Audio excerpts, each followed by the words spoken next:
The storm had left more than broken fences in Silver Creek. It left a mystery.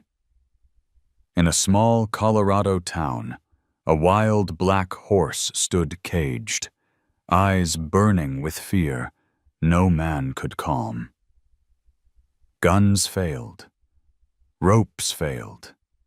And then a poor boy no one noticed stepped through the dust with an apple in his hand and courage in his heart.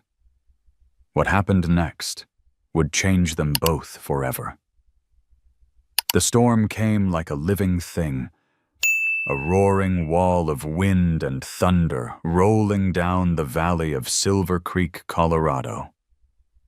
Lightning flashed against the shoulders of the Rockies, splitting the night open. Roof shingles flew like cards, fences cracked, and rain hammered the dry earth until the whole world smelled of mud and fear. By morning, the town crawled out to count what the storm had spared. Near the old grazing fields, where the wooden fences had splintered and the air still hung heavy with moisture, someone shouted, "There's something stuck in the fence!" They gathered, men with ropes, women clutching shawls, children on tiptoe. And there it was, a wild black horse, its coat slick with rain, its flanks trembling. Its mane clung to its neck like dark seaweed, and its eyes, sharp, terrified, defiant, glimmered through the mist.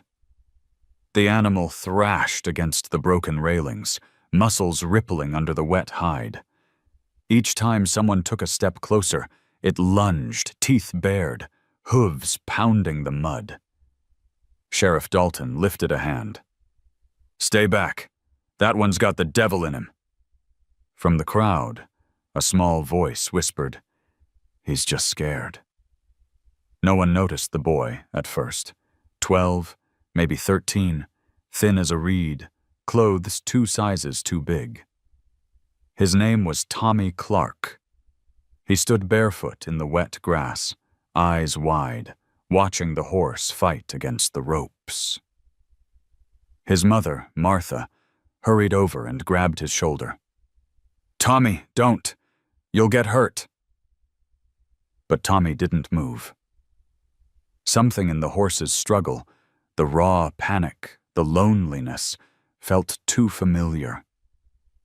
The men finally managed to pull the animal free and drag it toward a makeshift pen near the edge of town. It reared up, snorting, kicking, wild against the ropes. The sheriff cursed under his breath. "We'll keep it here till someone figures what to do." As the crowd dispersed, laughter and gossip rippled behind them. "Mean one, that beast. Should have just let the storm take it. No man can tame something like that." But Tommy stayed long after everyone had gone. The pen was quiet now, except for the sound of rain dripping through the roof slats. The horse stood inside, chest heaving, steam curling from its nostrils. In the half-light, its coat looked like polished coal. Tommy crouched near the fence. He could smell the damp hay, the raw scent of animal sweat. The horse turned its head slightly, and their eyes met through the wooden bars, black on brown, both full of something wordless. For a heartbeat, neither moved. Then the horse snorted sharply, as if to warn him away. Tommy stepped back, but not far. "It's okay," he murmured. "You're safe now." Martha called from the road, her voice thin against the wind. "Tommy, let's go home." He hesitated, glancing once more at the creature before turning away. The horse stamped its hooves, restless, shaking droplets of water from its mane. That night, long after the lights in Silver Creek had gone dark, Tommy couldn't sleep. The image of that black horse filled his mind, its wild eyes, the way it trembled as if the whole world had turned against it. He lay in bed listening to the wind whisper through the cracks in their wooden cabin. His mother snored softly in the next room. And somewhere beyond the fields, he thought he could still hear the faint sound of hooves. Steady, angry, alone. Tommy whispered into the dark. "You're not the devil. You're just lost." Outside, thunder rolled one last time, echoing through the mountains. The rain stopped. And in that fragile silence, a small idea began to grow inside the boy's heart. A dangerous, impossible thought that by morning would not let him rest. He didn't know it yet, but the storm had left more than broken fences behind. It had left him a purpose, one that would test every ounce of courage and kindness he had. And as dawn crept over the Rockies, painting the wet fields in pale gold, Tommy whispered again, this time like a promise. "I'll come back for you." The morning after the storm smelled of wet earth and wood smoke. Silver Creek came alive again. Wagons creaked, voices carried across the main street, and sunlight shimmered on puddles left behind by the rain. Near the edge of town, the newly built pen held the wild black horse that had terrified everyone the day before. The townsfolk called him Storm, because no other name seemed to fit. Tommy Clark stood outside the pen, his shoes sinking into the soft mud. From where he stood, he could see Storm pacing inside, muscles shifting beneath the dark coat like rolling thunder. The air trembled each time the horse snorted. He wasn't just wild, he was broken in a way Tommy recognized, but couldn't name. A group of boys from the richer families gathered nearby, tossing pebbles into the puddles. "Hey, Clark," one of them yelled, grinning. "You still dreaming you're some kind of cowboy?" They laughed, the kind of laughter that had no real humor in it. Tommy ignored them, but when a pebble struck the fence post near his foot, he turned. "I wouldn't get close if I were you," the tallest boy said. "That thing's a killer. Sheriff says it almost crushed a man last night." Tommy didn't answer. He looked back at Storm, who had stopped pacing. The horse's ears twitched toward him. For a moment, they just stared at each other, the boy and the beast, both outsiders in their own town. Behind him, his mother's voice broke the silence. "Tommy, come help me hang the laundry." Martha stood by the cabin steps, her face lined with worry. He gave a quick nod, but didn't move. "Tommy," she warned again, softer now, "don't go near that pen. The sheriff said it's dangerous." "I know," he murmured, but his eyes said otherwise. By midday, Sheriff Dalton arrived, his hat pulled low and a rifle resting on his shoulder. "Still here, huh?" he said to Tommy with a half smile. "You've got more guts than sense, kid." He looked at the horse, shaking his head. "We'll keep it penned till we figure what to do. Some folks say sell it, some say shoot it. Can't keep feeding a wild thing forever." Tommy's stomach twisted. "You can't shoot him. He didn't do anything wrong." The sheriff sighed. "Sometimes doing nothing's not enough. Sometimes fear's all people see." He walked off, leaving Tommy alone again. The words lingered in the boy's mind, heavy as stones. Fear. That's what they saw in Storm, and maybe what they saw in him, too. The son of an unemployed miner, the boy who lived in a broken house with a mother who worked too hard and smiled too little. The sun dipped lower, casting long shadows through the wooden slats. Storm had stopped pacing. He stood still now, his breathing steady, his coat glowing faintly in the golden light. Tommy felt the pull again, that quiet urge to step closer. He reached into his pocket, but there was nothing there except lint and a bit of string. From inside the pen, Storm lifted his head, ears twitching. Tommy whispered. "You don't belong here, do you?"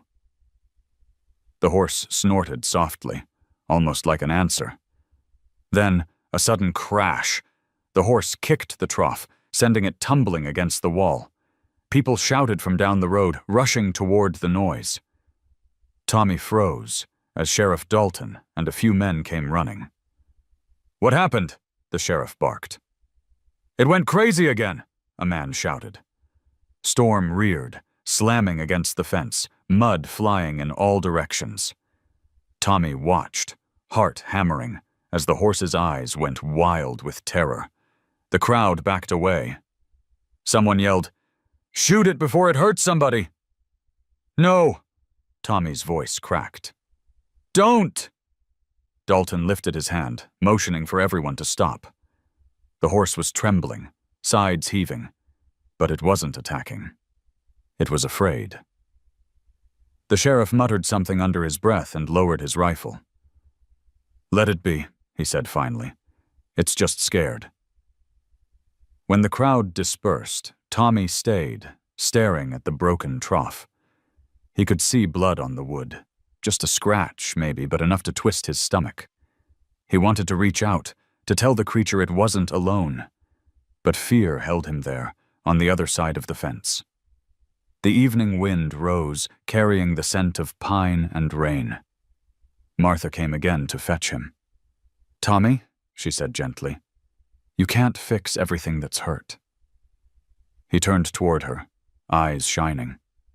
"Maybe not. But maybe I can. Try." She opened her mouth to protest, then stopped. There was something in his voice, not stubbornness, but conviction. She sighed. "Just promise me you'll be careful." "I promise," he said, though even as the words left his lips, he wasn't sure he meant them. That night, when the stars returned over Silver Creek, Tommy lay awake once more, staring at the cracked ceiling. He could still see the fear in Storm's eyes, the same fear that lived quietly inside him. And as the wind brushed through the thin window pane, he whispered into the dark, "Tomorrow, I'll find a way to help you." Outside, somewhere beyond the fields, Storm stamped a hoof against the dirt, restless, waiting. The sound carried faintly through the night, a steady rhythm that beat in time with the boy's heart. Morning slipped into Silver Creek with a pale, forgiving light, as if the sky itself wanted to forget the shouting from the day before. Tommy woke to the smell of coffee and wet wood, the cabin still damp from the storm that had crawled through every crack. Martha stood by the stove in her faded dress, humming a tune he didn't recognize. On the table lay a small sack from the grocer, flour, a wedge of cheese, and cradled in newspaper like treasure, one bright red apple. He stared at it. The color was almost too alive for their kitchen, a drop of summer against the rough boards and chipped enamel. Martha followed his gaze and paused, the humming dying on her lips. "It's for you," she said gently. "You could use a treat." Tommy swallowed. "Ma, can I take it with me?" She didn't ask where. Her eyes flicked to the window, toward the distant shape of the pen beyond the cottonwoods. 100 reasons to say no crossed her face and fell away, one by one, like leaves shaken from a branch. "Be careful," she managed. "If anyone asks, you didn't get it from me." He wrapped the apple in his handkerchief and slipped it into the pocket of his too-big jacket. The road to the pen was still soft, his shoes leaving small crescent moons in the mud. The town moved around him, the clank of the blacksmith, the lazy creak of a sign over the general store, voices trading stories about storm damage and insurance and fences. Words like cost and risk and trouble floated past, the common currencies of grown-ups. When he reached the pen, no one was there. The sun had risen just enough to burn away the last scraps of fog, and the world shone as if polished. Storm stood still in the hush, a carved shadow with breath. His coat, drying now, looked less like coal and more like velvet. He didn't pace. He watched. Ears forward, head high. A sentinel who trusted nothing but the wind. Tommy stopped a few feet from the fence, not wanting to startle him. "Morning," he said softly, as though greeting a neighbor on a porch, as though yesterday's fear did not still sit between them. Storm's nostrils flared. A bird trilled in the cottonwoods. Somewhere, a wagon rattled over a rut and kept going. The horse gave no warning this time, no strike of hoof or slam of shoulder. He simply turned, presenting the smallest angle of his eye, the kind of look that holds a question without asking it. Tommy pulled the handkerchief from his pocket, hands careful, as if unwrapping a secret. The apple glowed in his palm. He didn't reach in through the slats. He set it down on the damp earth just inside the fence, close enough to smell, far enough to choose. "It's sweet," he whispered. "You don't have to if you don't want to." For a long moment, nothing happened. Storm shifted his weight, a ripple of muscle traveling along his shoulder to that faint line of a scar. Tommy remained still, his own breath small and even.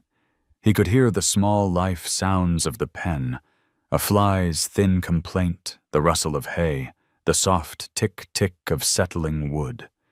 Then the horse lowered his head. Not all the way, and not toward the boy, toward the apple, the earth, the idea. He paused over it, gathered its scent, and lifted his gaze to Tommy again, as if to say, "I know who brought this." The world narrowed to the triangle of eye, fruit, boy. The wind paused to listen. Storm took a bite. A crisp report cracked the quiet, and juice flashed in the sunlight. He chewed once, twice. The sound was ordinary and holy all at once. Tommy felt something loosen in his chest, as if the rope around his own lungs had been untied. He didn't grin or cry out. He only nodded. Grateful, the way you nod after a prayer. Footsteps scuffed the path. Sheriff Dalton's shadow crossed the fence before his voice did. "Well, I'll be," he murmured, low so as not to jar the moment. "Didn't expect to see that." Tommy didn't look away from the horse. "He's not mean," he said, almost to himself. "Just doesn't know us yet." The sheriff tipped his hat back, studying the pair, a boy thin as a question and a horse heavy as a promise.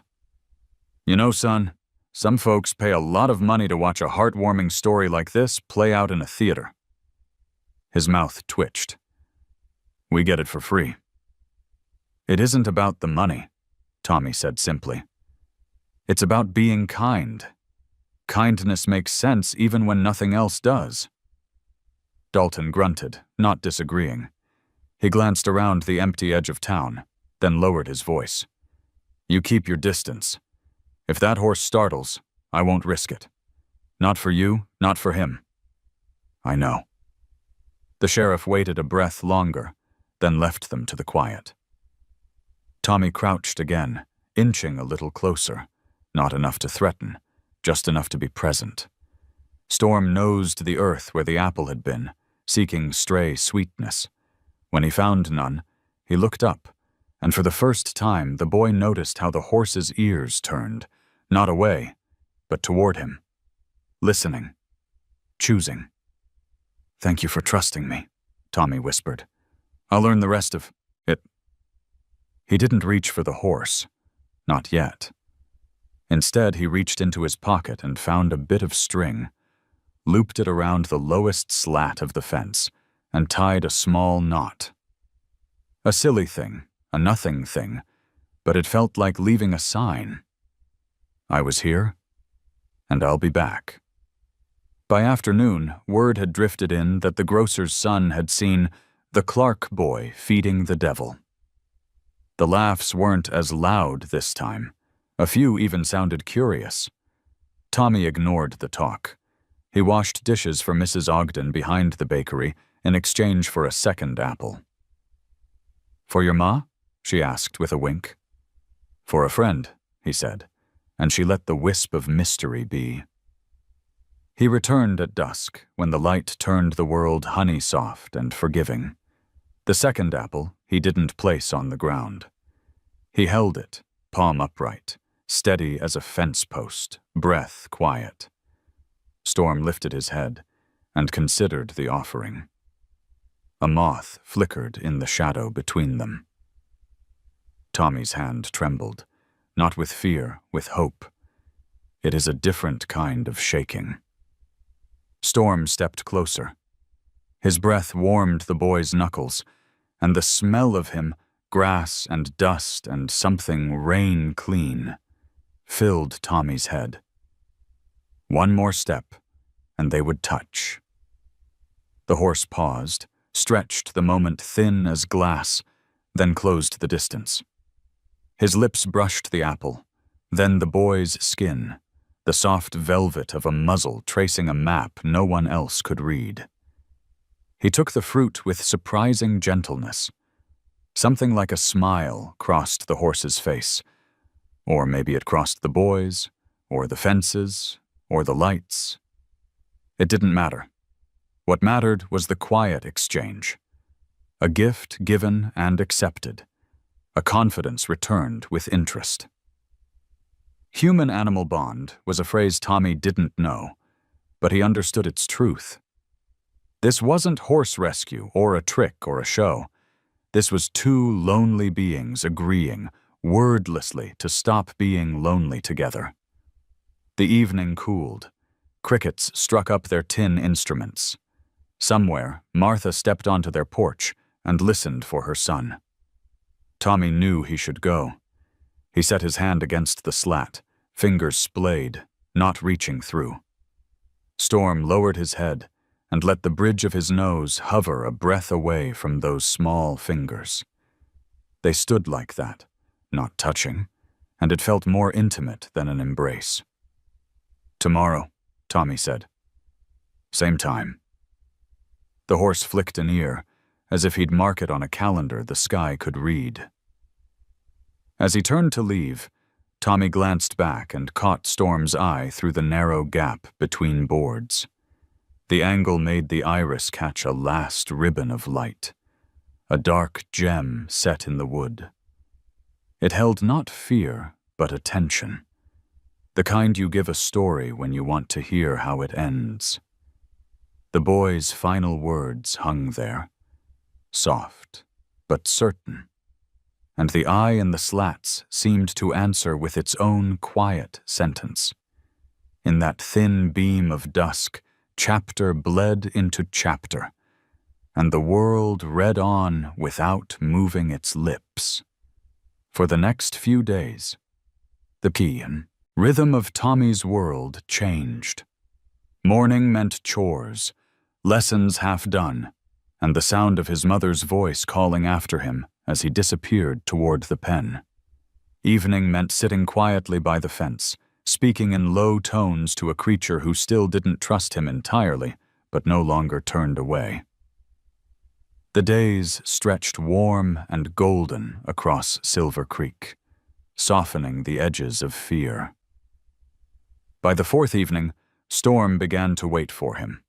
Tommy could see it, the flick of an ear when his footsteps crunched over dry hay, the subtle lift of the horse's head when his voice floated on the wind. Sometimes Storm came close, sometimes he stood in the far corner, dark against the fading light. They didn't always need the apples anymore. The silence between them had begun to feel like language. Martha Clark watched from a distance, hands still in the laundry water, her heart caught between pride and dread. The boy who once flinched from his own shadow now walked straight toward danger with a calm she didn't understand. That night she said to him, "Tommy, animals are wild things. They don't think like we do." He looked at her with an expression she hadn't seen since he was a toddler, asking why stars don't fall. "Maybe they don't have to think like us," he said. "Maybe they feel." Martha opened her mouth to reply, but the words never came. She saw the light in his face, not foolish, not childish, just sure. By the next afternoon, clouds gathered again, though no rain came. The air smelled of iron and dry grass. Tommy sat by the fence, sketching in the dirt with a stick, crude shapes of horses, mountains, clouds. Storm watched, tail swishing lazily, each stroke of the stick mirrored in the motion of his eyes. "You see?" Tommy said quietly. "That's you. You're faster than the wind." The horse blinked, lowering his head slightly, as if he might understand that the stick-drawn figure was a kind of prayer. The sound of boots crunching on gravel broke the spell. Martha's voice called his name, sharper this time. She had come farther than usual, her skirt brushing against the fence post. "Tommy," she said out of breath. "I told you." She stopped mid-sentence. Storm had moved closer, his muzzle pressed against the slats, the soft part of his nose ghosting over the wood. His eyes, black and deep, locked on hers for one heartbeat before flicking back to the boy. Martha froze, the rest of her warning forgotten. Tommy looked up. "He won't hurt you." Her hand fluttered to her chest. "That's what scares me, Tommy. Not that he'll hurt me, that he won't. And then you'll forget he ever could." He smiled faintly, the corners of his mouth trembling with all the things he couldn't explain. "I don't forget, Ma. I just choose to trust first." Storm snorted softly, as if agreeing. The sound startled Martha less than it should have. She stood there another moment, watching her, San's hand resting on the fence, inches from the creature's nose. "You shouldn't be here after dark," she said finally. "Promise me you'll come home before the lamps are lit." "I promise," he said, but the promise already felt like a story he would have to break. After she left, the dusk settled like a shawl around the pen. Tommy leaned closer to the fence, his cheek almost against the wood. Through the slats, Storm's eye filled the space, an entire world of reflected sky and fading light. Tommy could see his own reflection inside that dark mirror, small and uncertain. But there. "We're getting closer, aren't we?" he whispered. A breeze moved through the grass, carrying the scent of hay and dust. Storm exhaled, long and steady, and the air that reached Tommy's face was warm. The boy closed his eyes. In that moment, he didn't feel like a kid from a poorhouse or a stranger in his own town. He felt seen. Behind him, footsteps again, lighter this time. He turned to find Sheriff Dalton standing by the fence, hat in hand. "Your mother's worried," the man said gently. Tommy nodded, but didn't step back. "He's calmer now." "I can see that." Dalton studied the horse, the stillness between them. "Sometimes quiet's more powerful than a shout, you know. Most folks forget that." Tommy grinned a little. "Maybe quiet is how animals talk." "Maybe quiet is how people listen," Dalton said.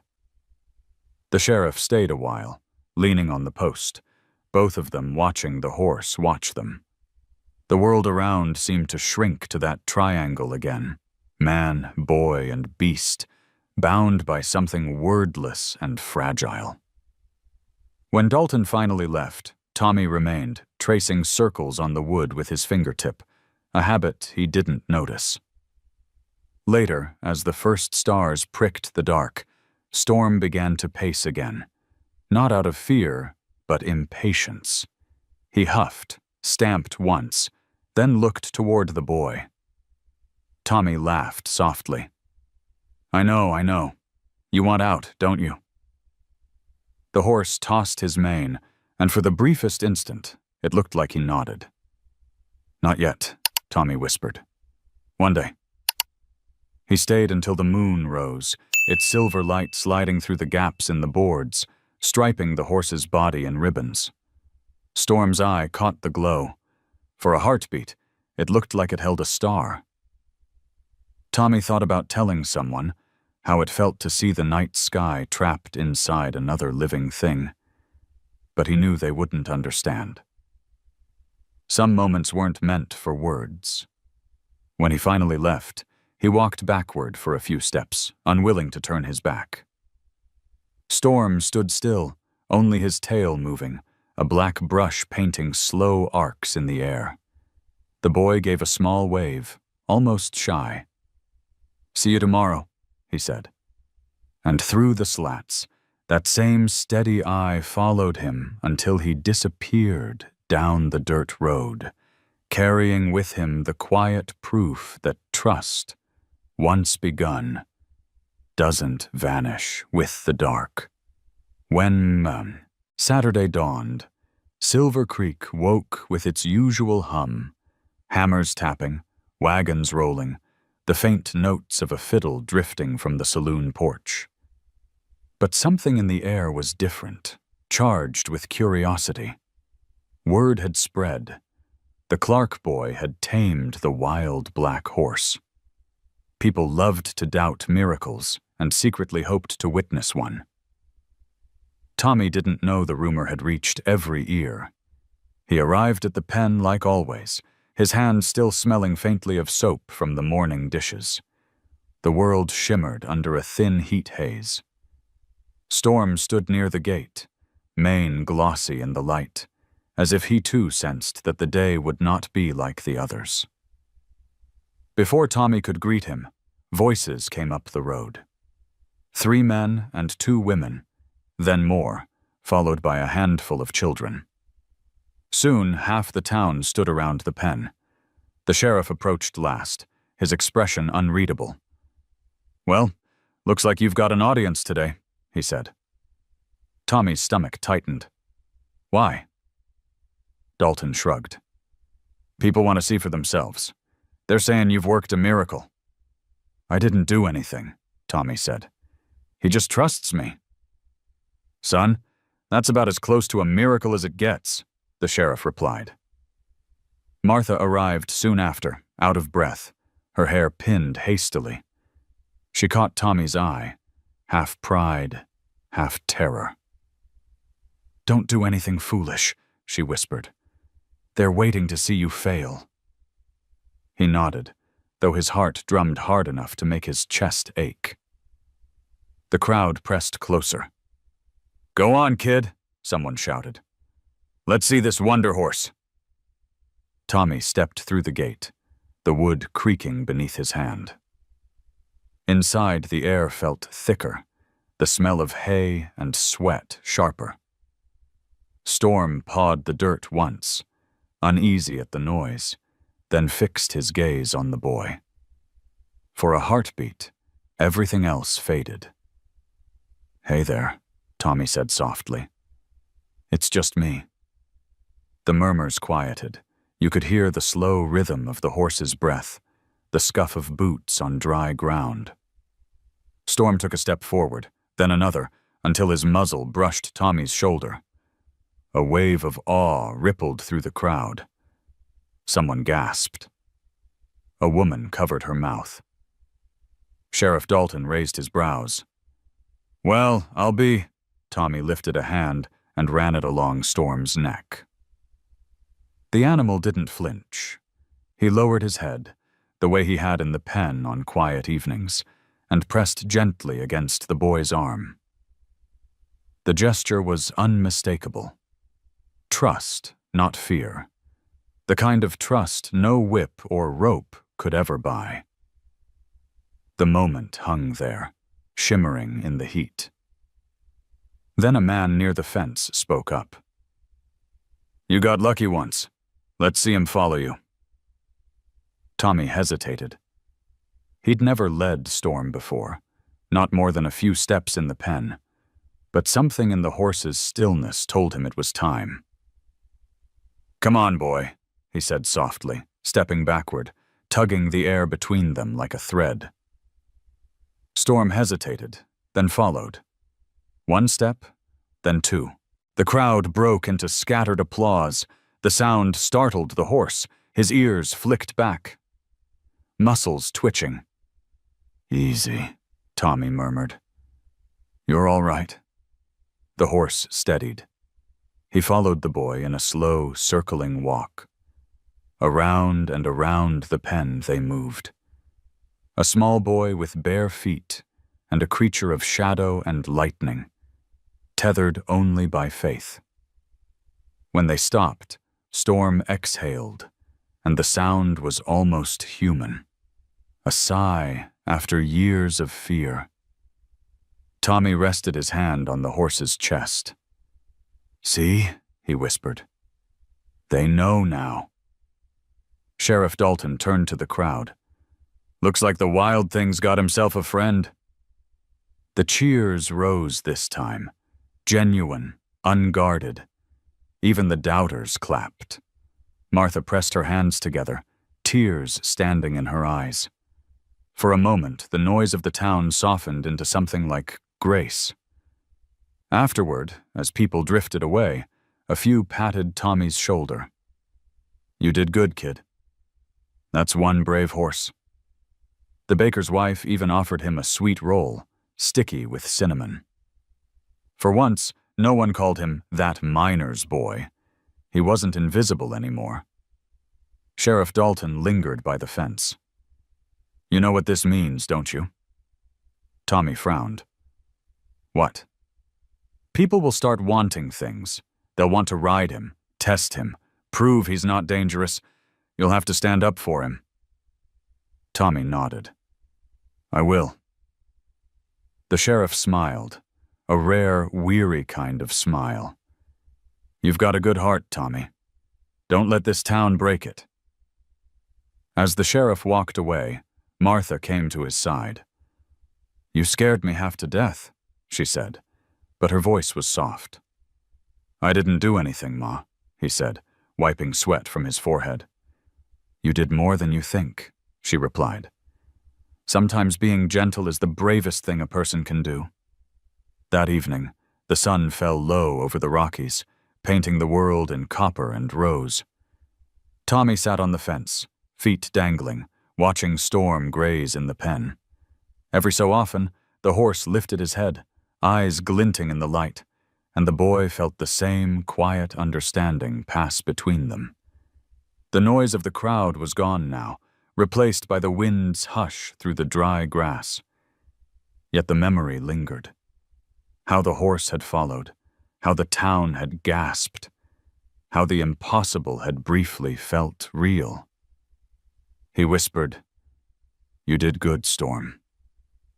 The horse flicked his ear toward him, chewing lazily, and for the first time, Tommy laughed out loud, a sound pure and bright as the sky overhead. But even in that laughter, somewhere deep down, he sensed what the sheriff had meant. Miracles draw eyes, and not all eyes are kind. As the last light slipped away, Tommy leaned his head on the post, watching the horse in the growing dark.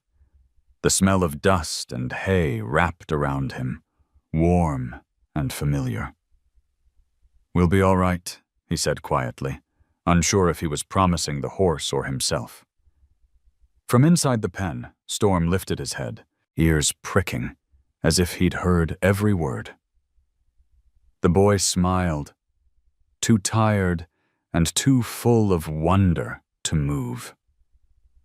The night came on slow, filled with crickets and faraway fiddle music. And above it all, one soft truth held steady. Sometimes the smallest acts of kindness can change an entire town. The next morning broke sharp and bright, the kind of light that makes even dust look holy. Silver Creek buzzed louder than usual. News had spread beyond town lines now. The poor miner's boy who could calm the wild black horse. By noon, wagons rattled in from nearby farms, strangers leaning over rails, craning to see what everyone was whispering about. Sheriff Dalton tried to keep order, but the murmur of expectation rippled through the air like static. Men spat tobacco and speculated about training, about value. "A fine stallion like that could fetch $100, someone said. Another laughed. "If he lives long enough for anyone to ride him?" Tommy arrived to find the pen surrounded.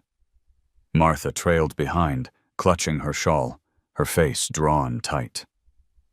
"I told you, Tommy," she muttered. "Once people see something they can use, they stop seeing what it means." He didn't answer.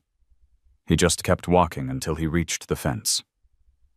Storm lifted his head at the sound of the boy's steps. The horse's coat gleamed blue-black under the noon sun, his tail flicking in the dry heat. When he spotted Tommy, his ears tilted forward, a silent greeting.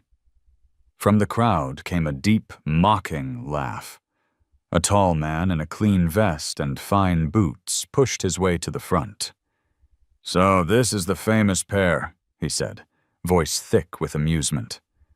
"Name's Riley. I own the ranch west of here." His smile didn't reach his eyes. "Heard you've got this beast under control. Mind if I take a look?"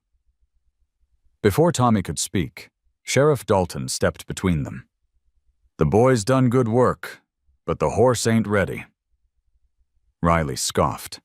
"Not ready, or not yours to show." He turned to the onlookers. "What's the harm in trying? Let's see if the miracle holds." The crowd murmured, curiosity sharpening like knives. Tommy's pulse thudded in his ears. "Please, sir," he said. "He's not mean. He just—" "Relax, kid," Riley interrupted, swinging one leg over the fence. "I've broken more horses than you've had birthdays." Dalton barked, "Riley, that's a bad idea." But it was too late. The rancher dropped inside the pen, spurs jingling. Storm froze. His eyes flashed, nostrils wide. The memory of pain, of ropes and shouting men, lived inside him like a buried ember. Tommy stepped forward, palms raised.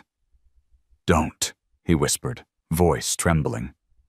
"He doesn't know you." Riley ignored him. "Easy, boy," he said mockingly, stepping closer. He reached for the horse's mane, a single touch, and the ember exploded. With a roar that shook the boards, Storm reared up, hooves slicing the air. The crowd screamed and stumbled back. Riley shouted, stumbling as the animal's massive body twisted, a flash of black fury and terror. The fence groaned. Dalton reached for his revolver. "Don't shoot!" Tommy's voice tore from his chest. He ducked through the rail before anyone could stop him. "Please, he's just scared." The sheriff's hand hovered above his gun. Martha's scream carried over the din. "Tommy!" Inside the pen, chaos spun like a storm reborn. Storm crashed against the boards, throwing splinters into the sun. Riley scrambled out, cursing, his pride bleeding more than his hands. "That thing's crazy," he spat. "Shoot it before it kills someone." The crowd roared in agreement, fear spreading faster than sense. Dalton drew the gun halfway.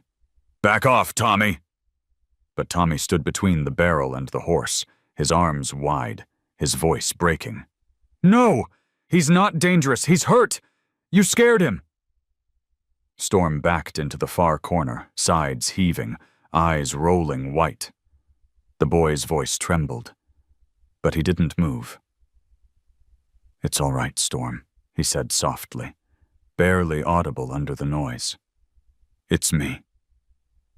For a heartbeat, no one breathed. Then the horse stilled, the terrible energy draining from him, muscle by muscle, breath by breath. Dust hung in the light like smoke after battle. Dalton lowered the gun. The sound of it clicking back into its holster was the loudest thing in the world. "Everybody out," he ordered quietly. "Now." The crowd broke apart, shame-faced murmurs fading down the road. Riley muttered curses as he limped away.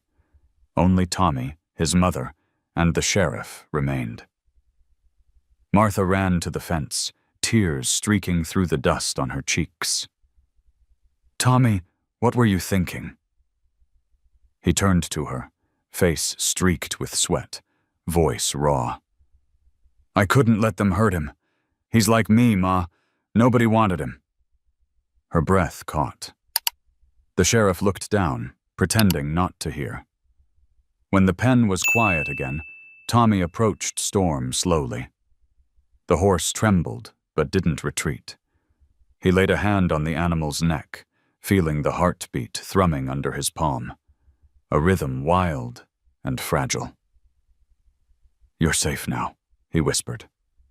"I promise." Storm exhaled, the sound low and exhausted. He lowered his head, brushing his muzzle against the boy's shoulder. It wasn't forgiveness exactly, but something close. Dalton cleared his throat. "Tommy," he said, voice gentler than before, "I can't protect him forever. The town's scared. They'll vote on what to do. If it happens again—" "I know," Tommy interrupted, staring into the dark eye that reflected his small, dirt-smudged face. "Then I'll make sure it doesn't." The sheriff nodded, heavy-hearted. "You've got one last chance, son. Make it count." That night, the town slept uneasy. The story of the demon horse spread fast. Some said it had tried to kill Riley. Others claimed the boy had bewitched it. But in the Clark cabin, beneath the steady creak of wind in the eaves, Tommy whispered to the darkness, "They don't see what I see. They don't hear you the way I do." Outside, under a spill of moonlight, Storm stood still in the pen, his breath rising like smoke. Between them lay the fence, the line the world insisted should not be crossed. But the boy knew, and maybe the horse did too, that tomorrow would decide everything. Night pressed against the windows of the Clark cabin, heavy and unmoving. The storm that had once brought the Black Horse to Silver Creek had long passed. But another kind of storm was gathering inside Tommy, quieter, deeper, and harder to escape. Martha sat by the table, her sewing untouched in her lap. The only sound was the slow tick of the clock and the whisper of wind outside. Tommy sat across from her, elbows on his knees, staring at the floorboards. His clothes still smelled faintly of hay and fear. "You could have been trampled," she said finally. Her voice wasn't sharp, just worn thin, like fabric rubbed too many times. "If Sheriff Dalton hadn't stopped them," Tommy interrupted softly. "They were going to shoot him, Ma. I couldn't let them." "He's a horse, Tommy," she said. "You can't save him from what he is." He lifted his eyes. "What he is? He's scared. So am I. Nobody ever asked what that felt like." Her lips parted, then closed again. She looked away toward the small window where moonlight pooled on the sill. "You're just a boy," she whispered. "I'm the only one who listened," he said. Silence settled again, long enough for the clock to mark every second that neither of them could take back. Finally, Martha folded her hands. "You've got to stop going there," she said quietly. "They'll decide soon, and the sheriff can't fight the whole town." Tommy's throat tightened. "So they'll kill him? For being afraid?" Martha's voice broke. They'll do what people do when they don't understand something, Tommy. He stood, pushing the chair back so gently it didn't scrape. Then I'll make them understand. Later, when the lamp burned low, Martha found herself watching her son's sleeping face. Softer now, his lashes resting against his cheeks. She thought about the years since his father died in the mines, how Tommy had folded inward, quiet as dust. This horse, wild and unwanted, had awakened something she thought was gone. The part of him that still believed gentleness mattered. She reached to brush the hair from his forehead, but stopped short, afraid to wake the dream he was chasing. The next morning, Silver Creek glimmered under a thin veil of mist. Tommy rose before dawn and walked to the pen, the world hushed except for his boots crunching frost. Storm stood motionless, head low, his dark coat silvered with dew. He looked exhausted, as though he, too, had carried the weight of last night's fear. "Hey," Tommy whispered, resting his arms on the fence. "I know. They don't see you the way I do." Storm flicked his ears toward the boy, eyes steady. Tommy climbed the lower rail and sat there, watching the sun climb over the Rockies. "They say you're dangerous," he murmured. "But they said that about me too once, that I didn't belong anywhere. Guess we're both the wrong kind of quiet." He reached into his pocket and pulled out a small piece of carrot he'd saved from supper. "Don't tell Ma," he said, smiling faintly. Storm stepped closer, breath clouding the air between them. The carrot disappeared from Tommy's hand with a crunch. For a while, they stayed like that, boy and horse breathing the same rhythm, the morning slowly unfolding around them. Then Sheriff Dalton appeared at the edge of the field. His face looked older in the light. "Town meeting today," he said. "They'll talk about what to do with the horse." Tommy swallowed. "I want to be there." Dalton hesitated. "They won't want you to speak." "Then I'll listen," Tommy said. "Sometimes listening's how you fight." The sheriff nodded. "You've got your father's stubborn streak." He paused, lowering his voice. "The rancher's fine, by the way. Bruised pride, that's all. But he's stirring things up. You should be ready for that." That afternoon, the town gathered in front of the general store. Men leaned on hitching posts, women stood in tight clusters, and the air buzzed with opinion. Riley's booming voice carried over the crowd. "That animal's dangerous! The boy's lucky to be alive! What if next time someone's not?" Tommy stood near the back, fists clenched in his pockets. Dalton stepped up onto the porch, hands raised for quiet. "You all saw what happened," he said. "But you also saw how the horse calmed when the boy spoke. He's not a threat. He's scared." "Scared animals kill," Riley barked. "Better a bullet than a broken neck." Martha's hand found Tommy's shoulder. "Don't," she whispered. "Please." But Tommy stepped forward anyway. His voice, when it came, was small, but steady. "He's like me," he said. The crowd turned. "He didn't ask to be here. He didn't hurt anyone on purpose. You're just scared because he's different." Riley laughed, but it sounded hollow. "You think we're scared of a horse?" Tommy nodded. "Yes, sir. The same way you're scared of people who don't fit where you think they should." Murmurs swept through the crowd. Dalton's eyes softened, pride hidden behind his mustache. Martha's heart pounded so hard she thought she might cry out. Tommy swallowed hard. "If you shoot him, you're not killing a monster. You're killing the only thing that ever trusted me." No one spoke for a long time. Then an older man near the edge of the crowd said, "Let the boy try again. If it goes wrong, We'll know. Heads turned, nodding. Riley's scowl deepened, but he didn't argue. Dalton looked at Tommy. You sure about this? Yes, the boy said. Just give me one more chance. That evening, back at the pen, the sheriff stood watch while Tommy stepped inside. The air was still and cool. Storm lifted his head, the whites of his eyes soft now, not wild.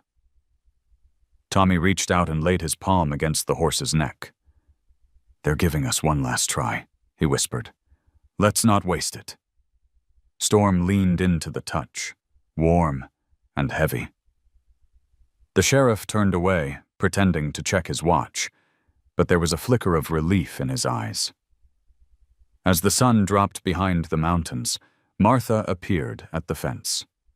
She didn't call for her son this time. She just watched, tears catching the last light, and whispered to herself, maybe faith isn't about believing something will work out. Maybe it's about loving it enough to try. The night that followed the town meeting was the first in a long time that Silver Creek slept without rumor. People had said their piece, voted for their conscience, and left the outcome to a sunrise they weren't sure they believed in. For Tommy, sleep didn't come at all. He lay awake, listening to the creak of the roof and the steady sigh of wind brushing the eaves, the same sound that had filled his world since the storm began it all. Before the horizon even paled, he slipped from bed, pulling on his boots in the half-dark. Martha stirred in the next room. Tommy? She whispered. I'm just going to check on him, he said. Be careful, she murmured, already half dreaming again. Outside, the world was still, the kind of stillness that feels like waiting. Frost glazed the fields, silvering the grass tips, and turning each breath into smoke. His footsteps whispered down the dirt road until the shape of the pen appeared out of the mist. Storm was awake. His black coat shimmered faintly in the blue light, and his breath rose in slow clouds. When he saw the boy, he stepped closer to the fence, ears forward, not wary, expectant. Tommy leaned against the rail. Morning, partner, he said softly. We've got one chance to prove them wrong. The horse huffed as though he understood. Tommy smiled. Yeah, I know. I'm scared too. He unlatched the gate, just enough to step inside. The air felt sharper here, charged with the quiet electricity of trust. He reached for Storm's mane, fingers brushing the coarse strands. If we can get through today, they'll let you live. They'll let us both breathe again. Storm shifted, nostrils flaring, and for a moment Tommy thought of every time he'd been laughed at, pushed aside, told he wasn't enough. He felt that same mix of shame and stubborn hope mirrored in the animal before him. The first streaks of orange cut the sky open, lighting the Rockies like embers. Tommy placed his forehead against Storm's neck, the warmth of the horse steady beneath his skin. I won't let them hurt you, he whispered. That's my promise. Behind him, footsteps crunched on gravel. Sheriff Dalton emerged from the fog, his coat collar turned up against the cold. Didn't figure you'd wait for me, he said. Tommy didn't move. He was already awake. Dalton nodded. So were you, I bet. They stood together, the man and the boy, watching the sun climb. You sure you're ready for this? The sheriff asked. I have to be, Tommy said. They gave me a chance. I can't waste it. Dalton's gaze softened. You remind me of your father, you know. He believed things could be mended if you just cared hard enough. Tommy looked up, eyes steady. Was he right? Not always, Dalton said quietly. but he was never wrong to try. They waited in silence until the church bell rang from town, a low, heavy sound that carried through the valley. The signal. People would be coming soon. Tommy took one last breath of the cold morning air and turned to Storm. "Time to show them who you are," he said. When the first wagon appeared on the hill, sunlight had already melted the frost. Martha walked beside it, her shawl drawn tight, her face pale with fear she tried to hide. The others followed, Riley among them, arms folded, jaw tight. Dalton stepped forward and raised a hand for quiet. "Here's the deal," he said. "The boy says the horse isn't dangerous. We'll see. If he can calm him, the animal lives. If not," his eyes met Tommy's. "You understand?" Tommy nodded. The crowd gathered in a wide circle, boots sinking into the thawing ground. Storm pawed the earth, uneasy with the noise. The smell of sweat and expectation thickened the air. Tommy entered the pen slowly, careful not to meet too many eyes. "It's okay," he murmured to the horse. "Just us, like before." Storm's ears flicked toward the sound. The world seemed to shrink to their breathing. Tommy lifted a rope, not to bind, just to show. "We'll go slow," he whispered. "If you follow, they'll see." The first step felt like walking into a dream. Storm followed, the second smoother, then a third. A murmur ran through the crowd, astonishment, disbelief. Riley spat into the dirt. "Luck," he muttered. Tommy led Storm in a slow circle. "That's it," he said, his voice barely audible. "One more, for good measure." He turned, and the horse mirrored him perfectly. The movement was unplanned, instinctive, a rhythm born of quiet trust.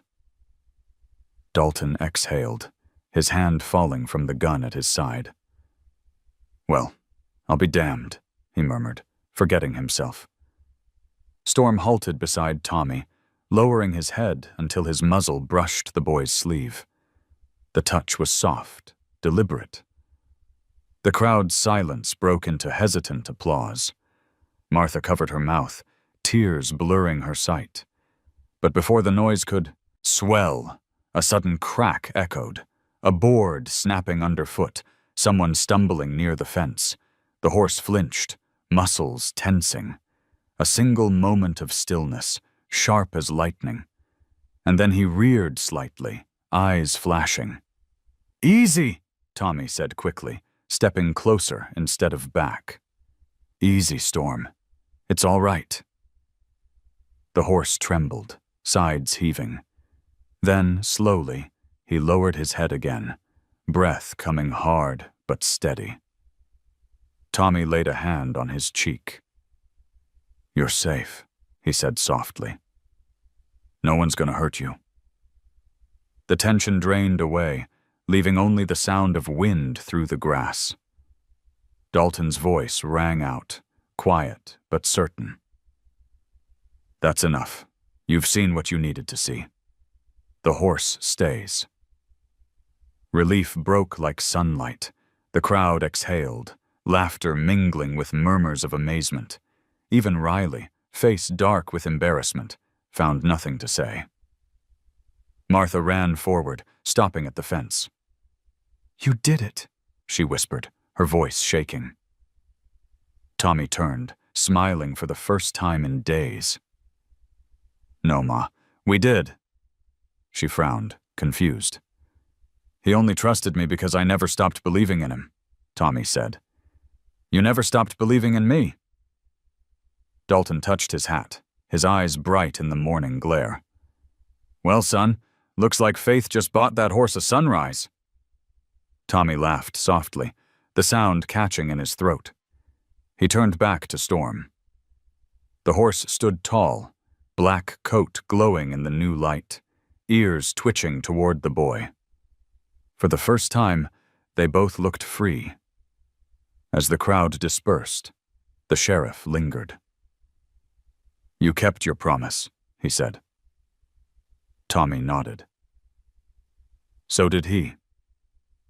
When the last wagon rolled away, the field returned to silence. Tommy rested his forehead against Storm's neck one final time that morning, whispering words only the horse could hear. "They think this was for you, but maybe it was for me too."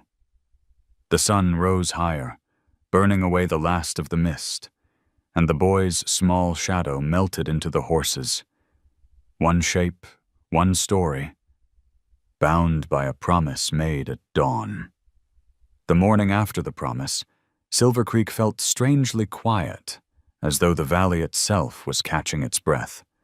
The crowd had gone home the day before, with hearts warmed and stories ready to retell. The poor boy who tamed the wild black horse with nothing but patience. But under the calm, a tremor remained. Miracles, people said, don't last. Tommy knew it too. As he walked toward the pen, he caught the faint smell of smoke from a far chimney, the cold bite of dew in the air.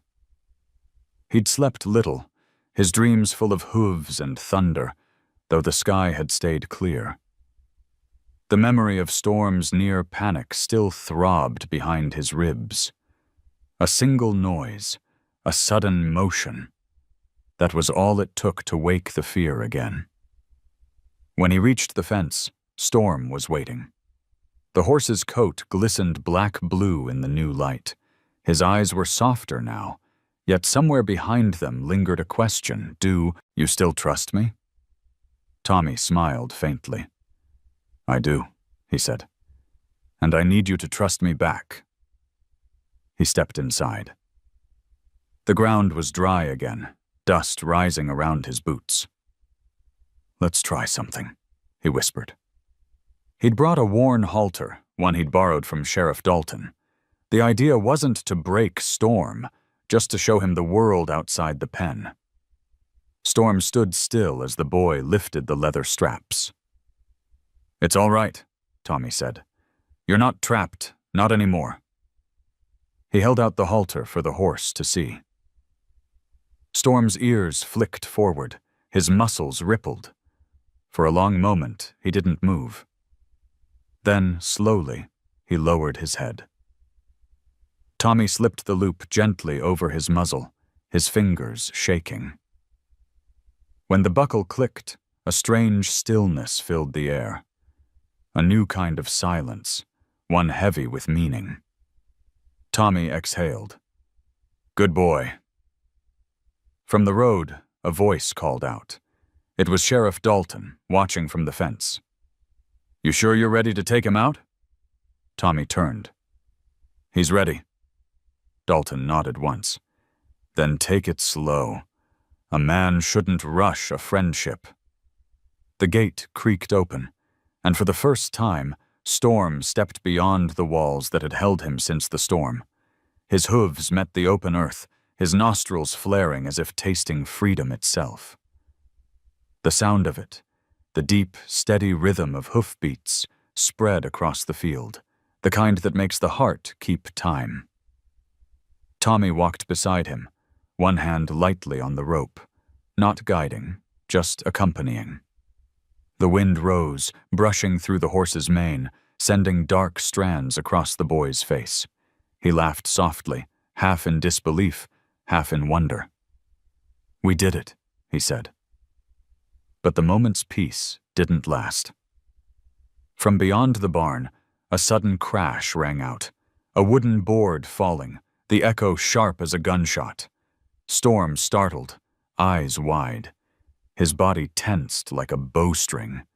Before Tommy could speak, the horse bolted forward, the rope jerking from his hand. "Storm!" The world tilted. Dust rose in a violent swirl as the horse galloped across the open field, heading toward the old fence line. Tommy sprinted after him, heart pounding, shouting his name. Dalton swore, running too, boots slamming the dirt. Storm reached the fence and skidded to a halt just before the drop, a shallow ravine that opened into the creek below. His sides heaved, breath shuddering. He was cornered by nothing but his own fear.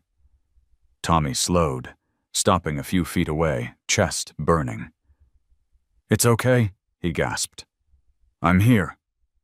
Dalton raised a hand. "Tommy, don't!" But the boy shook his head. "He won't run from me." Step by step he approached. The horse trembled, hooves scraping the edge. "You're all right," Tommy said softly. "Nobody's chasing you. It's just noise, just a sound, that's all." The rope dragged behind Storm, tangled in the grass. The boy reached out, his fingers brushing the air between them. "Look at me," he whispered. The horse turned, eyes wide, not wild now, just lost. "You remember? The apple, the fence, the quiet." A long breath passed. Storm's muscles eased. He took one step back from the edge, then another. The rope brushed Tommy's boot. He caught it gently, not pulling, just holding on. "That's it," he said, voice barely audible. Behind them, the sheriff exhaled, the tension leaving his shoulders.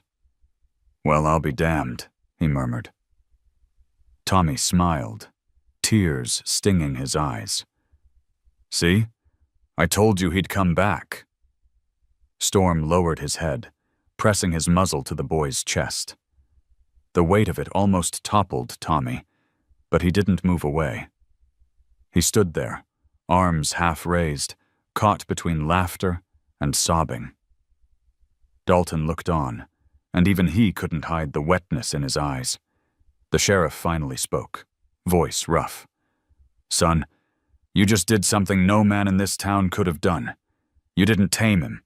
You made him believe again." Tommy shook his head. "He tamed me first." They walked back slowly, the boy leading, the horse following without hesitation. At the fence, Dalton opened the gate. The horse paused, glanced once toward the open hills, then stepped inside willingly. As they secured the gate, the sheriff said, "You know, that horse could run. He could jump that fence and never look back." Tommy smiled faintly. "I think he knows freedom's not always about leaving." Dalton nodded, the morning light glinting off his badge. "Maybe you're right. Maybe it's about choosing to stay." When they reached the cabin, Martha was already outside, apron still in her hands. Her eyes widened when she saw them, the boy and the horse walking side by side, calm and unbroken. She pressed a hand to her mouth. Tommy stopped in front of her. "We had a scare," he said quietly. "But he came back." She looked at the animal, then at her son. "So did you." Storm snorted softly, the sound low and gentle, like a sigh. Tommy laughed, brushing his hand along the horse's neck. "I think he's saying sorry," Martha smiled through tears. "Then you'd better forgive him." The sun climbed higher, spilling gold across the valley. The air felt lighter, freer. Storm lifted his head toward the mountains, the same direction from which he'd once come, not yearning now, but remembering. Tommy followed his gaze. "One day," he said softly, "when you're ready." The horse flicked his tail, ears twitching in agreement. It was enough. For the first time since the storm that had brought them together, everything felt still, balanced, as though the world had finally exhaled. The town might still whisper, the rancher might still sneer, but here, in the morning light, a boy and a black horse had found their peace. By the time the next Sunday came, Silver Creek had settled back into its rhythm, wagons rattling, the smell of bread from the bakery, gossip rolling through the dusty streets like tumbleweed. But underneath the calm, something had shifted. People no longer spoke of that wild black horse with fear. They spoke of him with wonder. A few even called him a miracle. Sheriff Dalton, however, wasn't convinced miracles came without cost. He watched Tommy and Storm from afar, often leaning against the post by the general store, hat tilted low. The boy had begun leading the horse around the pen each morning, his steps sure and light, his words barely more than a breath. And every time, the sheriff thought, the world's holding its breath too. One afternoon, as golden light spilled across the valley, Dalton approached. "Tommy," he said, resting a hand on the fence, "the mayor wants to see what you've done. They're planning a gathering out by the square tomorrow. The town wants proof before they let the horse stay for good." Tommy frowned. "Proof? People forget quick," Dalton said. "They need to see again what you already know." That night, Tommy lay awake, staring at the ceiling. The horse had already proved everything: trust, patience, forgiveness. But to others, proof meant performance. He thought about the crowds, the noise, the smell of sweat and dust and expectation, and he feared it might undo everything they had built from silence. Before dawn, he walked to the pen. Storm was resting, the faint shimmer of his coat reflecting the thin moonlight. The boy leaned close and whispered, "Tomorrow's the last time. After that, you're free, one way or another." The horse stirred, as if he'd understood. When the sun rose, it brought with it a carnival air. The townsfolk gathered near the open field behind the church. Men brought benches, women carried baskets, children perched on fences, eyes wide. Martha stood apart, hands clasped tightly. Dalton waited by the gate, jaw tense. Riley was there too, arms folded, a half-smile curdled on his face. Tommy arrived leading Storm, his hand resting lightly on the rope. The black horse moved like a shadow made of sunlight, calm, powerful, every muscle humming with quiet energy. The crowd hushed. Dalton raised his voice. "Folks, you've seen this horse fight. You've seen him fear, and you've seen what one boy's kindness can do. If there's any doubt left in you, now's the time to look close." Tommy nodded once. He stepped into the open ground, unclipping the rope. Storm stood free, unbound. The crowd gasped, a collective intake of breath. "It's all right," Tommy said softly, his tone barely above the breeze. "We've done this before.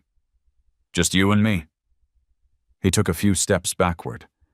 The horse followed, slow, steady. Tommy turned in a circle, and Storm mirrored him. The rhythm between them was as natural as breathing. It wasn't spectacle.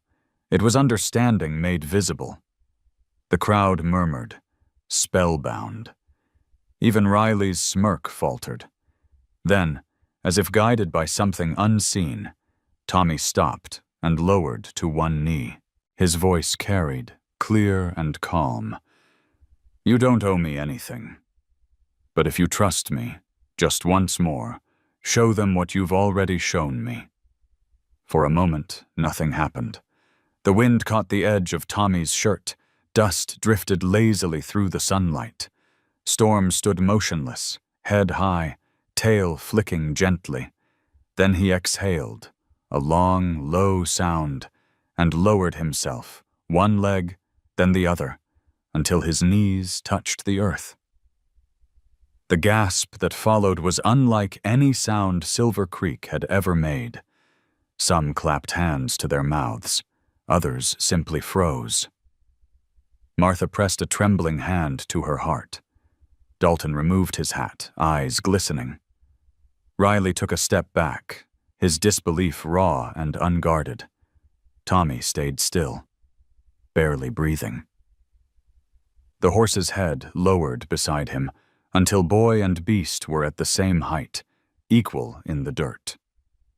In that quiet, time seemed to fold.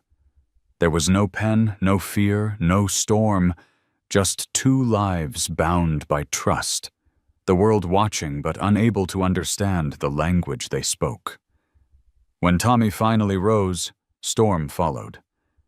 The applause came slow at first, then spread like fire. Dalton's voice broke through the roar. "Well, folks," he said, his throat rough. "Looks like we've just witnessed something better than a miracle. We've seen mercy." The crowd cheered louder, hats thrown in the air, laughter and tears mixing in the sunlight. Riley turned away, muttering, but even he couldn't quite hide the softness creeping into his eyes. Tommy walked to the edge of the field, and Martha met him halfway. She cupped his face, her voice trembling. "I thought I'd lost you to that horse, but maybe you found yourself instead." He smiled through his tears. "He found me first." Storm shook his mane, the light catching in it like fire. Tommy turned toward the crowd, their faces glowing with awe and disbelief. "You don't have to be strong to do something good," he said, his voice steady. "You just have to care enough not to stop trying." Dalton put a hand on his shoulder. "You've done more for this town than you'll ever know, son." As the crowd began to drift away, laughter echoing down the road, Tommy stayed behind with Storm. The sun was sinking, throwing long golden shadows across the field. The horse stood still beside him, head tilted as though listening. "You did it," Tommy whispered. "You showed them who you are." Storm nudged his shoulder gently, and the boy laughed, tears bright on his cheeks. Above them, the sky deepened into violet, the first stars waking. Tomorrow, everything might change. People forget, the world moves on. But this moment would stay. A boy, a horse, and the quiet truth that kindness, once given, kneels for no one. The day after the kneeling, Silver Creek woke different. The town that once whispered with fear now carried a hush of reverence, as though something sacred had passed through and left its shadow behind. No one called Storm, the devil's horse, anymore. Children pointed when they saw him from a distance, their voices full of awe. Men at the saloon nodded when Tommy walked by. Even Riley kept his silence, which, in its own way, was louder than any apology. For the first time since his father's death, Tommy felt like the world wasn't just something happening to him. It was something he was shaping, one quiet act at a time. Yet that newfound peace came with an ache he didn't expect. The knowledge that Storm wasn't meant to stay behind fences forever. He visited early that morning, the dew still clinging to the grass. The pen looked smaller now that Storm had earned the town's trust. The horse lifted his head when the boy arrived, his breath fogging in the cool air. Tommy smiled. "Hey, you slept all right?" Storm stepped closer, brushing his nose against the fence, a gesture so gentle it made Tommy's throat tighten. He remembered what Dalton had said yesterday as the crowd dispersed. You can't cage gratitude. Sooner or later, it needs to run. Tommy whispered, "I think he's right." Footsteps approached behind him. Sheriff Dalton, hat in hand, stopped a few feet away. "You know, son," he said, "the council decided last night. The horse is yours to keep, if you want him." Tommy turned, startled. "Mine?" Dalton nodded. "You saved him. You earned him. But it's up to you whether keeping him is what's best." The boy looked back at Storm. The horse pawed at the ground, restless but calm. His body seemed carved from sunlight and shadow, too alive to be confined, too loyal to just disappear. Tommy took a long breath. "He's never been anyone's, Sheriff." "Not really." Dalton studied him quietly. "That's a hard kind of love to learn at your age." By mid-morning, word had spread. A few townsfolk gathered at the edge of the field, sensing something was about to happen. Martha came too, wiping her hands on her apron, her eyes soft with pride and worry. Tommy stood by the gate, the latch already undone. Storm paced on the other side, ears flicking toward the open world beyond. The mountains glowed pale blue in the distance, their peaks dusted with snow. The wind carried the smell of pine and freedom. "You see that?" Tommy said, nodding toward the horizon. "That's where you belong, not here with fences and crowds." Martha took a step closer. "You don't have to do this," she said gently. "No one would think less of you." Tommy shook his head. "It's not about what they think. It's about what he needs." He turned to the horse again. "You taught me something, Storm. That being afraid doesn't mean you stop moving forward. It just means you trust someone enough to walk beside you anyway." His hand trembled as he reached for the gate. "You're free now." The hinges groaned as it swung open. Storm hesitated at first, lifting his head to scent the air. The world outside shimmered with light. For a moment, he looked back at Tommy. Just once. And the boy thought he saw a thank you in those dark eyes. Then Storm bolted forward. His hooves tore through the grass, kicking up dust like sparks. He ran toward the horizon, faster than Tommy had ever seen him move, mane flying, body stretching long and lean. The sound of his gallop filled the valley, wild and beautiful and unbearably final. The crowd watched in silence. Martha placed a hand on her son's shoulder, her voice a whisper. "You let him go." Tommy nodded. "That's how I know he was mine." For a long time, they stood together, watching the black figure grow smaller against the rising hills until it vanished completely into the line of sky. Dalton cleared his throat. "You did the right thing." Tommy wiped his face, pretending it was the wind. "I know, but knowing doesn't make it easier." The sheriff smiled faintly. "It never does. That's what makes it real." Days passed. The town returned to its routine, though it felt gentler somehow, quieter. Tommy helped his mother fix the roof, ran errands for the general store, fed the chickens. But sometimes, when the wind shifted, he'd pause mid-task, tilting his head.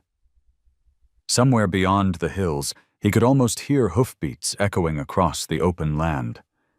Then, one evening near dusk, as the sun poured gold over the valley, he saw a dark shape cresting the ridge. His heart stumbled. He dropped the bucket he was carrying and ran toward the fence. Storm was there, standing on the rise, watching him. The horse's coat gleamed like burnished metal, mane wild, eyes steady. He hadn't come back broken or lost. He had come back because he wanted to. Tommy stood still, breath caught. "You remembered," he whispered.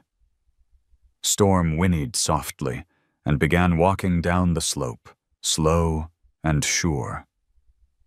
When he reached the fence, he didn't stop. He stepped right through the open gate, as though he had never truly left. Tommy reached out a trembling hand and touched the horse's muzzle. "You came home."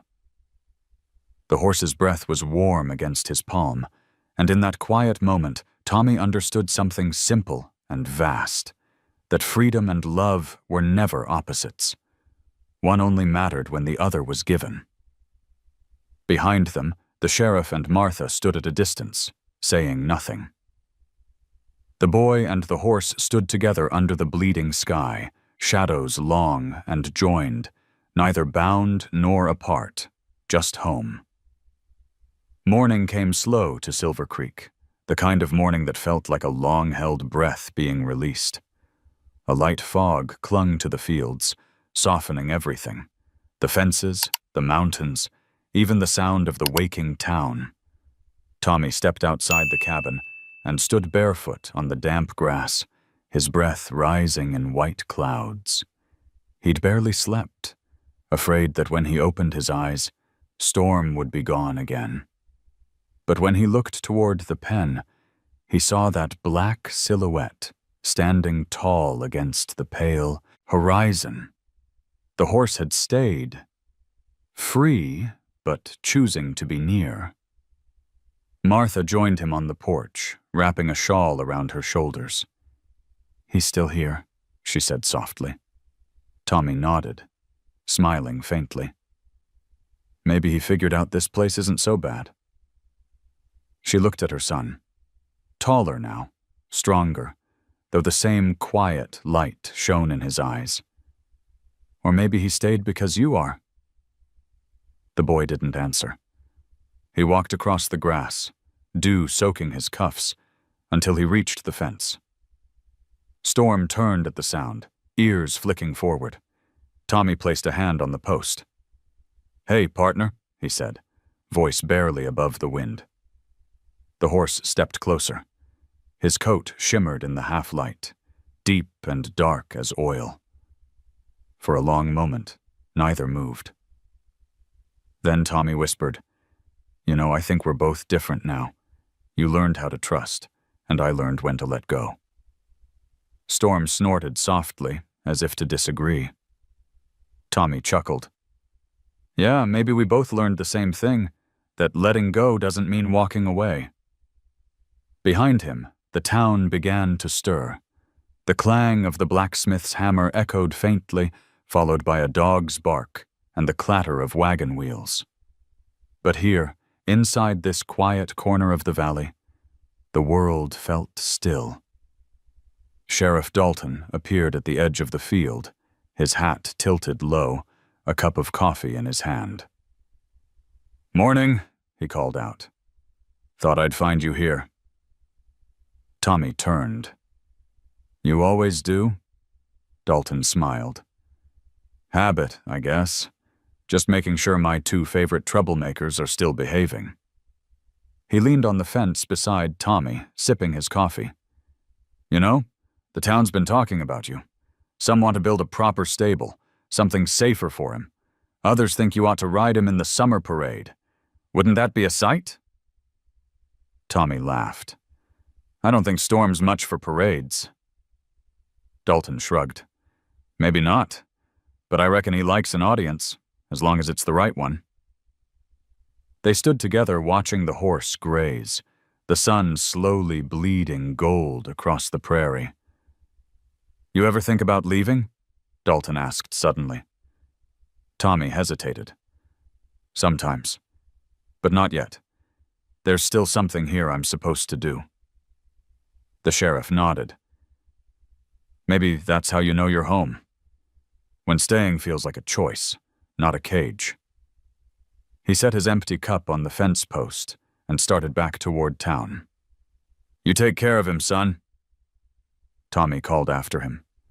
"I will." When the sheriff's figure disappeared down the dirt road, Tommy turned back to Storm. "You hear that?" he said. "We're officially respectable now." The horse flicked his tail, unimpressed. As the sun climbed higher, Tommy opened the gate and stepped inside. Storm lifted his head, watching him approach. The boy reached up and rested his hand on the horse's neck. The warmth beneath his palm was alive, steady, familiar.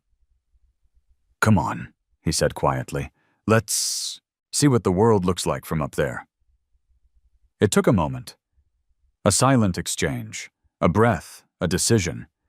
But then Storm lowered himself slightly, just enough for the boy to climb onto his bare back. Tommy settled there, feeling the heartbeat beneath him, the strength, the grace. For the first time, he didn't feel like a boy trying to prove something. He felt like part of something larger, the land, the light, the living. He gave a small click of his tongue. Easy now. Storm stepped forward, slow at first, then faster, his hooves drumming the earth like a heartbeat. They moved together across the open field, the wind catching Tommy's hair, the sun warming his face. The horizon opened wide before them, endless, forgiving. From the porch, Martha watched, her eyes glistening. She pressed a hand to her chest and whispered a line that would stay with her forever. He found what I never dared to believe in. Out on the prairie, Tommy leaned forward, his laughter carried by the wind. "Go, Storm!" he shouted. The horse answered with a burst of speed, muscles rippling, mane streaming behind like a banner. They raced toward the line where earth met sky, two silhouettes cutting through gold and dust. The sun crowned the mountains, washing the world in light so soft it felt like grace. When they slowed, Tommy slid off and stood beside the horse, both breathing hard, both alive in the quiet that followed. He looked up at the sky, wide, blue, endless. "You did it," he said, voice shaking. "You're free, and so am I." Storm lowered his head, bumping Tommy's shoulder, a touch that said everything words couldn't. The boy smiled through the tears he didn't bother to hide. "Yeah," he whispered, "we made it." The camera of the heart might have pulled back then.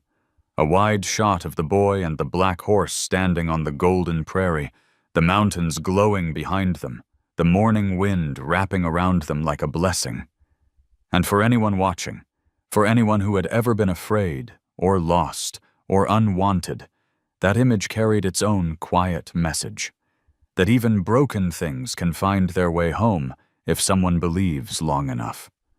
The world kept turning. The town would change, the seasons too. But somewhere in Colorado, at the edge of a small town called Silver Creek, a boy and a horse still waited for the next sunrise. Two souls bound not by ownership, but by faith, by kindness, by love.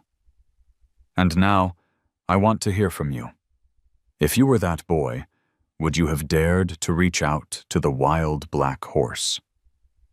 Comment 1 if you believe kindness can tame even the fiercest hearts, or 0 if you're not so sure.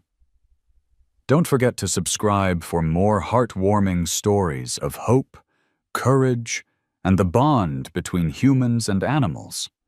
The next story might just touch your soul again.